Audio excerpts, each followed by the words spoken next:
Taking a look at some of our national and international headlines for this Thursday, September 28th, 2017. Vladimir Putin has lauded the elimination of the very last chemical agent from the Russian stockpiles.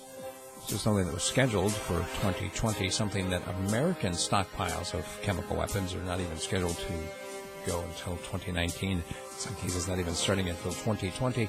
Russia upped the ante and advanced the schedule, and they say they're done. They have no more chemical weapons, and Putin is calling on the United States to join and advance the schedule. Let's get rid of these chemical weapons. It's something to think about in terms of how here these countries that are signatories to the convention, to the international conventions banning chemical weapons, but are still keeping them in stockpile. The United States has two different locations with large stockpiles of chemical weapons. The picture that was shown in front of the United Nations this week by Pakistan, I don't know if you heard that story earlier, they showed this picture of a woman with gunshot wounds to her face, saying that she was a victim of Kashmiri violence, blaming the Indians, of course, for their dispute with Pakistan over Kashmir. However, it turns out the picture that they showed of that woman was actually a Palestinian woman who had been injured in a protest in the Palestinian territories. And so how do you deal with fake photos being shown to the United Nations? They're talking about that now. The Yingluck trial is over. We mentioned yesterday that the Thai prime minister was being tried in absentia. She's fled, I think, possibly to Dubai.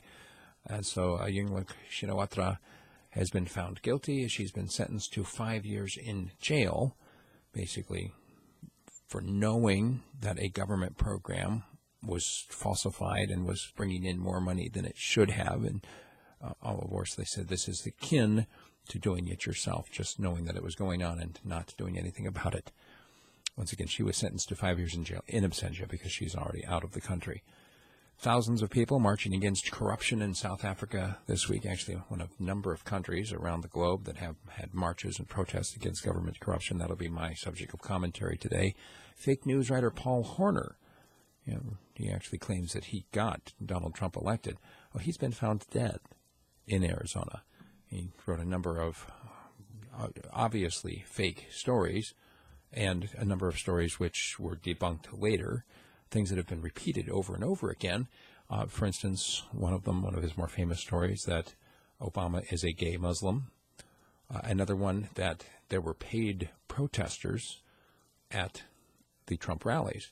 This is something that Trump himself picked up on and repeated over and over again, that people were being paid to come out and protest. And that was a fake news story written by Paul Horner. He's now dead.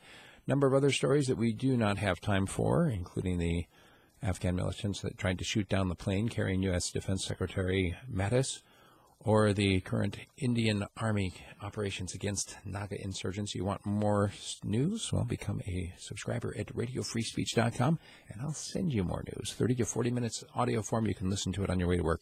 Once again, that's radiofreespeech.com.